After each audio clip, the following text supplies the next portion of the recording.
Hey guys, welcome back to my channel. It's your girl Beautiful Kinks. And if you are a returning subscriber, hey girl, hey guys, you know how we do, okay?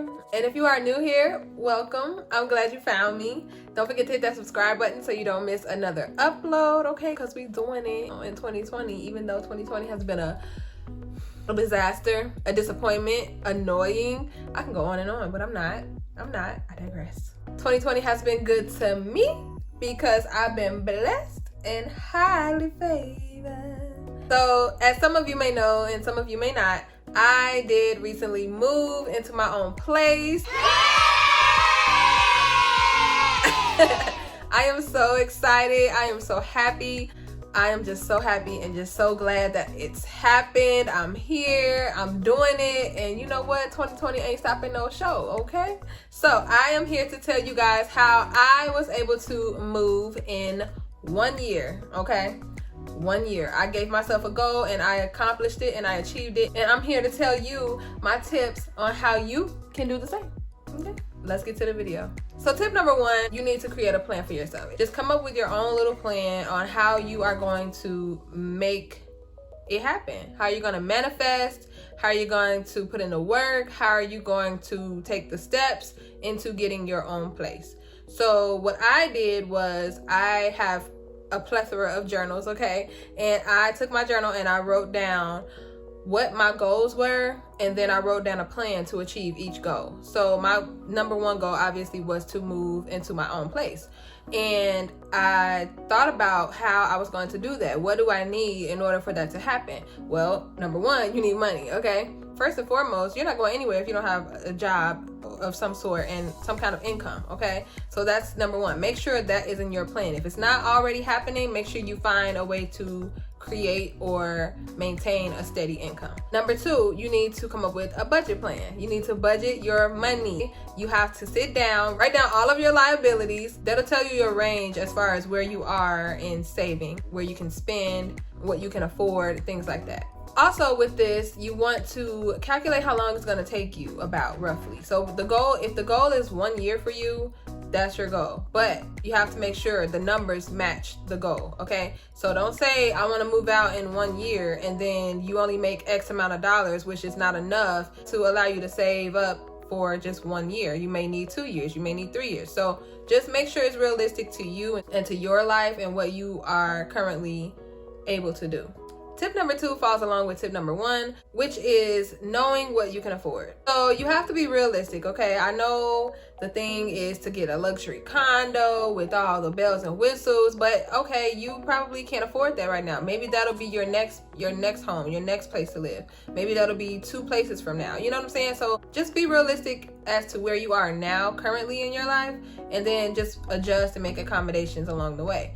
There's no shame in you getting a studio apartment if that's what you can afford. Like, don't let anybody shame you into getting a studio apartment or something that's more affordable for you, because they're not living your life. They're not making your income. They're not, paying your bills. They're not helping you. So don't let anybody make you feel bad about what you can afford and what you can't afford, okay? This is just a stepping stone for you. This is just to get you off the ground, okay? This is just to get you out the door, okay? Because I know mama and daddy driving you crazy, you know what I'm saying? Trust me, I know. So no, don't even sweat. Don't even worry about it. We're just focused on getting out, okay? We're blessed to have our parents or our guardians or our significant others or whoever's helping us in that moment. But when you want your own space, honey, you got to do what you got to do. So tip number three is to live below your means. Don't go out every weekend with the girls or with the guys and thinking that you're gonna save your money. No, you're not. That's a fast way to spend that money, okay? So I'm gonna be real. I'm not gonna sit here and say like I cut out everything. I didn't go out to eat. I didn't go out for drinks. I didn't hang out and have fun.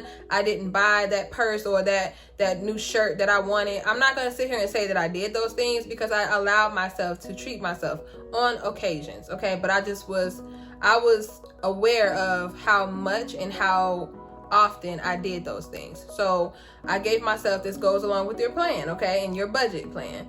So I gave myself wiggle room to be able to enjoy life still while, putting money aside for what I need to put it aside for and be able to move out.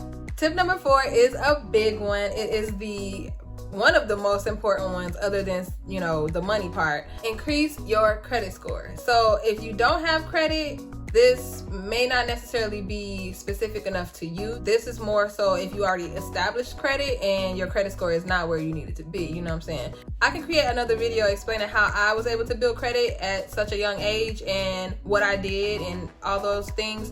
But if you already have credit, you want to bring your credit score way up, as high up as you can before your deadline or whatever your goal is. So if your goal is a year to move out, you want to bring that credit score up as high as you can within those 12 months, because that's gonna ultimately tell you where you're able to live. A lot of nice places, they want you to have A1 credit scores. There are some places that are nice that will, you know, be lenient with certain tenants, and, you know, it just depends on the landlord, it depends on the management, it depends on the apartment complex, it depends. But for the most part, they want you to have a really good credit score, because that allows them to see that you're reliable, you're responsible. You know, that credit is basically your word, it's your name, it's attached to your name. So it's like, if they look at your credit score and it's a 400, I'm being dramatic, but if it's like a 400, and yeah, you may be a nice person, you may be all of those things, but to them, they don't know you. They don't know you from a can of paint, okay? So they're going off of your credit score in order to kind of base their ideas of you. So if your credit score is 400, they're like, okay, this person, it sounds off all of the alarms. She's irresponsible, she doesn't pay her bills on time, she doesn't make payments, you know, things like that. Get you a credit card, get you 1 or 2 credit cards. You don't need a plethora of credit cards, okay? You want to have at least 1 or 2 that you're constantly using, paying off. Use it, pay it off. That lets them know, okay, she's reliable, she's using this money, she can pay it off later. You know what I'm saying? She pays it off on time, she pays more than the minimum. That's another thing. Pay more than the minimum, okay? You don't want to just sit there. If the minimum is $25 on your credit card, you don't want to pay exactly $25, because a bulk of that $25 is going towards interest. So let's just, you know, hypothetically, $10 of that $25 is going toward the actual principal of your balance that you owe. And then the rest of it is going towards interest. So you don't want to just only pay that exact minimum. You know, you want to go a little more. If you could go a little more, go a little more. Matter of fact, there is no if. You're trying to move out, this is what you need to do. You need to, if the minimum is $25, you need to throw $100 at that bill, okay? Like, unless all you spent was $25, then, you know, just pay $25. But if you used more than $25, okay, you used $100 and the minimum is $25, throw $50 at it, okay, at least. You have to be aggressive with your bills, with your payments, with your cards, everything. You have to be aggressive. And that was one of the ways that I was able to raise my credit score. So in about 9 months, I was able to raise my credit score from the mid 500 range to the low 700 range, okay? I was not playing around. I was serious about it. And the way I thought about it, I'm like, okay, yes, I would love to have this money in my bank account. I would love to spend it on what I want to spend it on, but I had a greater goal in mind, and that's what you really have to focus on. So tip number 5 is another big one. I'm just gonna say all of these are big ones, okay? Because we got goals, we got things we're trying to do, okay? So tip number 5 is to increase your income. So if you make X amount of dollars and, you know, that's working for you, great. But if you realize that, hey, I'm making X amount of dollars and a bulk of my dollars is going to a lot of other things, aka liabilities, then you gotta do something different. You're gonna have to end up getting a promotion. Maybe you're gonna get a pay raise. Maybe you guys get a bonus that month at work, or you're gonna have to find some side hustles. And side hustles are a great way to increase your income, because you control what you do. You don't have to rely on a boss, you know, giving you an extra chunk of change. Who knows when that'll come? So that's not a consistent amount of money that's coming back into your income. So that's where side hustles come in, where you know exactly what you're doing, you know exactly how much you may be getting, you know it's going to be a consistent income, you know, even though it's not a huge chunk of money, but it's a steady $50 or it's a steady $150, whatever it may be. So you just got to find what you can do, find what you're interested in, find out what you can do easily, and just get that money, okay? You can also get a loan from your family if your family is, you know, generous like that, or even if you ask from the bank. And I would suggest not doing that. Make that your last resort, because the banks are notorious for taking people's money. They're good for what they're good for, but you don't want to ask for a loan from the bank or a credit union or whatever unless you really need it. Make sure if you do ask for a small loan. Don't ask for a good $5,000 that you don't need. If you only need $1,000 or $2,000, just ask for $1,000 or $2,000. The only way you can get a bank loan is if you have a decent credit score. So that goes back to my other point of raising your credit score. Tip number 6 is save. You need to focus all of your time and energy on saving your money. It has been recommended and suggested that 20% of your income goes into your savings account. 30% of your income goes into your discretional things. It could be your shopping money. It could be your I'm gonna treat myself today money, whatever it is. And then the other 50% goes to your necessities. Your bills, your car note, your gas, your food, all of that stuff. You want to focus that 20% on your savings. Don't spend it, don't use it, don't borrow from it and then put it back. Don't even touch it. If you can get a account that is only for your savings, and don't even, if you have a card for it, put the card somewhere you can't find it. Keep the card away and don't put it in your wallet. Don't put it somewhere you can access it at any point in time. Now, it's up to you. You can save less than the 20%. You can save 15%. You can save 10%. You can save 5% if that's what you want to do, child. But don't expect to move anytime soon, okay? So the less you save right off top, the longer it's going to take you to save to whatever your goal may be. Tip number 7, you have to want it bad enough, okay? You have to be in a place where you're just like, I don't want to say desperate, but you have to be in that place where you just like, that fire is lit and there's no way to put it out other than accomplishing what you want to accomplish. So for me, I had this drive in me. I had this tunnel vision in me. This was the same tunnel vision I had when I bought my car, and I was focused. I wanted it so bad. And I was like, I'm getting this. This is happening for me. I didn't think about nothing else. I didn't care about anything else. I was just like, this is what I want. And I put on my grind. I put on my hustle. I stayed focused. I was hungry, okay? I wanted it so bad. And I accomplished it just because I had that drive and that will in me. So that's the momentum and the energy and the mentality that you have to have in order to get what you want to get and be where you want to be.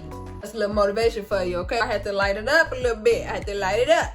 And finally, tip number 8. This is my personal tip, okay? And I want to just relay the message and hopefully it resonates with you out there. Ask and then have faith. So those two go together. They're not two separate things. They go together. You ask for what you want. And yes, I am talking about the Most High, the divine, God, you know, the universe, spirit. I am a believer. I am heavy on my spirituality. I am heavy on my faith. I am heavy on God and the universe, okay? So this was the first thing I did. Before all these other things, before saving, before the credit, before, you know, budgeting and all of that stuff, I asked for what I wanted. And then I had faith that it would come. So it's almost kind of like, I'm not gonna say it's almost, like it is manifestation as well. So I asked for what I wanted, the universe and God and spirit and, you know, the divine to provide for me, and I let it go. You know, I didn't stress about it. I didn't cry about it. I didn't beg about it. I was calm. I released it, you know, and then I had faith that it was coming to me. It was mine. It was already mine. I knew it. And it got to the point where I no longer thought about it anymore. I remember I wanted it to happen and I asked and I let it go. And I actually forgot that I told myself. I spoke it out loud. I said, I'm giving myself 1 year to move. And I forgot that I said that. And then ultimately things just started falling into place. Things just started. Of course, I did the work for myself as well. I, you know, made sure I went to work. I made sure I saved my money. I made sure, you know, I had a plan, all of those things. But everything just kind of aligned. You know, I didn't have to fight for it. I didn't have to struggle for it. It wasn't forced. Everything just happened. And that's how you know that you are connected to spirit. That's how you know you are connected to the divine, because everything just is easy. It's flawless. It just happens for you. I don't know how to explain it. I don't know how to say it. Like, but you just have to have faith. You have to make sure you ask for what you want. And after you ask, don't ask no more. You don't have to ask anymore. Like, it's already written. It's already there. You already spoke it into the universe. You've already spoken your words. You've been heard, okay? Just do the work. Go hard for what you want. Do everything in your power that you can do as the human that you are, and just release it and allow everything to unfold in front of you, okay? And just have faith.